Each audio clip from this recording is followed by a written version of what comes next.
Hi, my name's Lisa and I live in this tiny 1969 vintage caravan, traveling all around the place and doing a little bit of saxophone busking on the side for a bit of extra income. In my last few videos you would have seen me getting ready for this Cyclone Alfred bearing down on the Queensland coast and keeping an eye on it and just waiting for it to come and eventually get us. Hey guys, just posting a late night / early morning update. I don't imagine I'm going to get much sleep tonight because it is definitely coming, and it's now about 1 o'clock in the morning and the rain is started. It's not heavy rain though, it's just like I can't hear it on the roof at all, which is unusual. I can just hear it dripping, and I look out the window and I can see it, coming in sideways. The wind is picking up, obviously. Absolutely quiet in here inside the van, but when I look out the window it looks like the thing's happening, so it's kind of a bit weird. The latest update I've seen is that it's going to pretty much, the brunt of it as far as the winds go is going to come through here at about 6 o'clock in the morning, so a few hours to go yet, and they're looking at a maximum here of about 85 kilometre an hour winds. I'll put what that is in miles per hour when I get around to editing this video. I'll stick it up there. Yeah, I'm sort of like, at what point will I make the dash up to the big shed?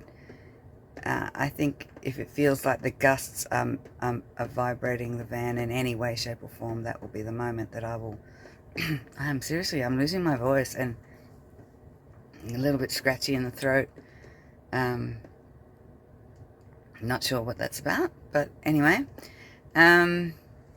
yeah, so that's my plan. I've got my go-to bags sitting right next to the door, and my jeans and my keys and everything ready to go, so that I can jump in the car in the little Mitsubishi and dash up to the big shed, where there are already a few cars up there from people that were camping in tents before. They're up in the shed already, and if it gets to that point, I'll let you know. In the meantime, what I'm going to do is I have a Ring doorbell security camera on the front door there, and I will actually turn the light on and turn that on. That way I can keep an eye on what's happening outside without having to get up and look out the window as well. And it'll be good because when I'm up at the shed, I'll still be able to keep an eye on things down here from there with the camera. So yeah, it's action time, and this is it. It's not going to last for very long. Honestly, by tomorrow night, the worst of it will be over. So we're bracing for impact. This is it. This is the moment of all this waiting is happening now, and I'm okay. I'm just tired, but knowing it's no point trying to sleep because I don't want to be woken up by dramatic things. So I will probably be just lying here trying to just regulate myself to a state of semi-calmness and listening for anything that sounds like it's picking up in a bad way out there and making the big dash. In the meantime, I do have my phone charging, my tablet is fully charged, I have a torch with batteries, and the Bluetti is ready to go, because down south it sounds like they're losing power quite a lot, and they're saying it could be out for days because they can't go out and fix the downed power lines when there's a storm. So if that happens, I can plug in my I've got a big Bluetti that runs the whole caravan and will keep my fridge running for probably 3 days, I think, at least. As long as I'm not cooking or doing anything else that uses up a lot of power, like boiling the kettle or anything like that, the Bluetti will run the fridge for ages. And I then have a really small little Bluetti power pack that I use for when I'm busking, for if if I need to charge things up. It's just got one 240 volt outlet and lots of like USB outlets on it. That's fully charged as well, and that's in the car. So if I need to charge any devices, oh, excuse me, yawning. Yeah, I am very sorted. If the internet goes down and we can't use our devices, I have pre-downloaded a bunch of stuff from Netflix onto my tablet. I call it an iPad, but it's not an iPad. It's just a cheap Samsung one. So I have plenty of entertainment to watch if need be. But I don't imagine it'll be like drastically long. But you don't know. There's a lot of trees in the surrounding areas here, so if it gets bad, there might be down power lines. We might lose some power, and I am going to be well sorted for that as well. So I'm prepared. I'm not scared yet. Alrighty guys, it is 2:15 a.m. and I've been really enjoying reading your lovely comments on today's upload, or yesterday now, and replying, and it's been a really good distraction as I've been sitting here not feeling very much going on at all. But we just had our first really big wind gust where the van kind of shook around a bit. Then I've just checked in with Cyclones. Oz has just done an update and it has officially landfalled. It is now very much in this direction, pretty much heading right towards us over the next couple of hours. So I think it's probably time for me to just grab my gear, jump in the car, and head up to the big shed for a little bit. Just better to be safe than sorry. And I will put the Ring doorbell on and capture any action that happens. Wish me luck. Alright, let's open up the curtains and see what's going on. It's a lovely day today, and whatever you got to do. Dun, dun, dun, dun, dun, dun, dun, dun, dun.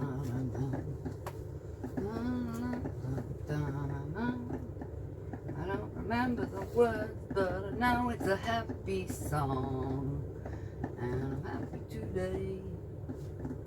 Happy, happy, joy, joy.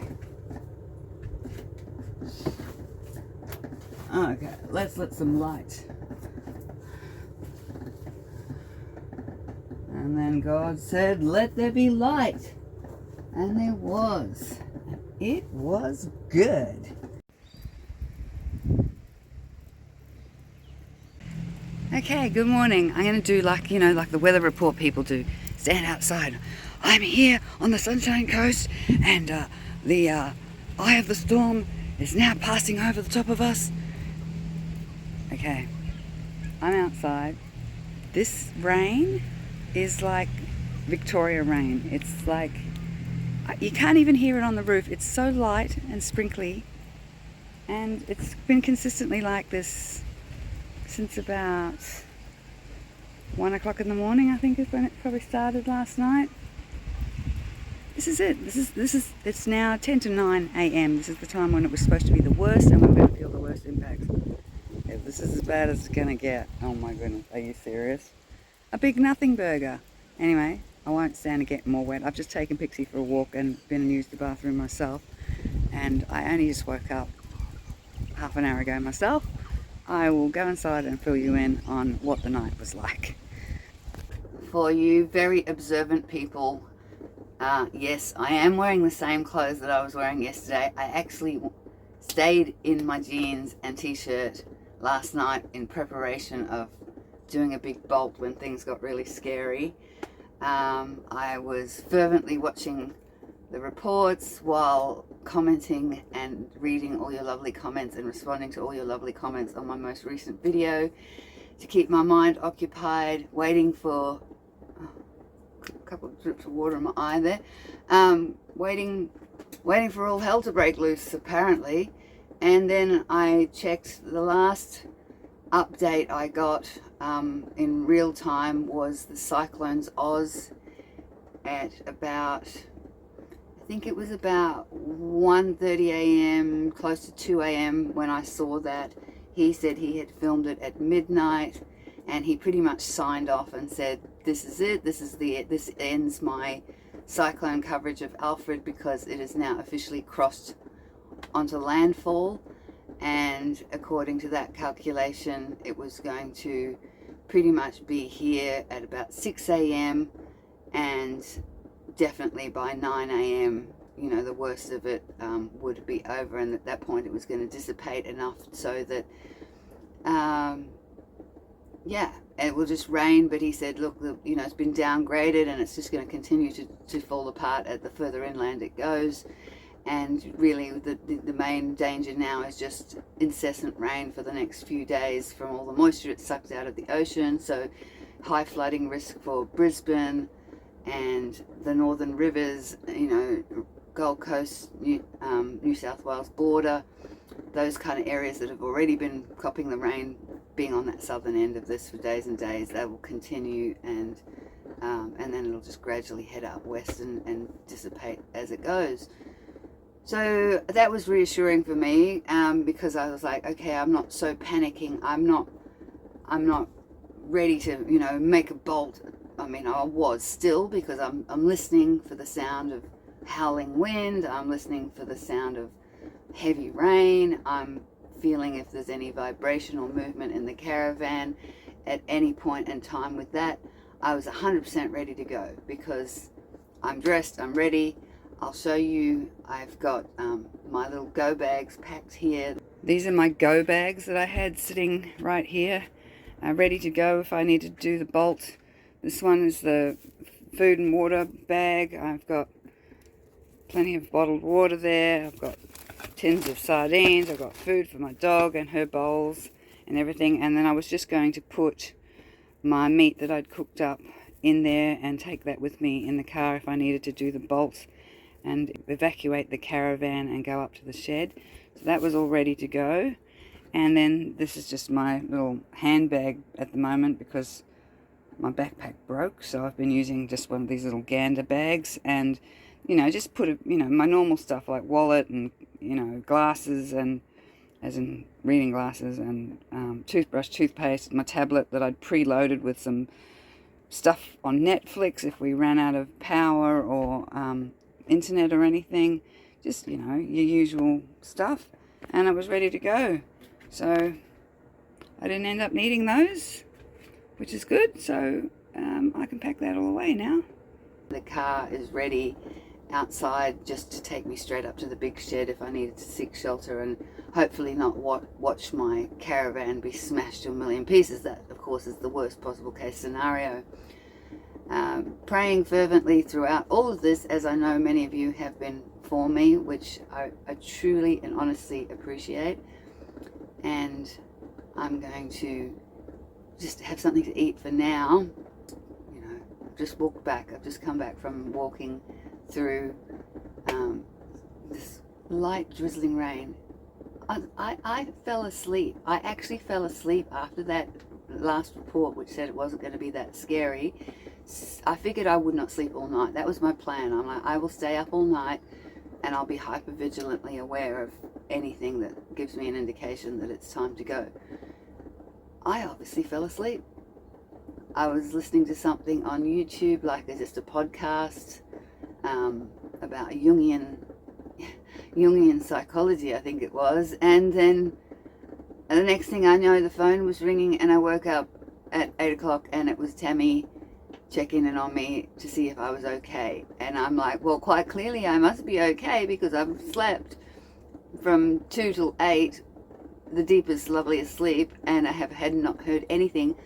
And normally when it rains in this caravan, like if it's raining like a normal rain up here, I wouldn't be hardly able to talk to you, because the sound of it on the roof, even though I'm insulated, like the sound of, you know what it's like, the sound of heavy rain on a tin roof is thunderous, and I did not hear it, and I still cannot hear it all night long. Like, it's just this light, drizzly trickle. The only reason I know it's raining is because the rain comes down the back.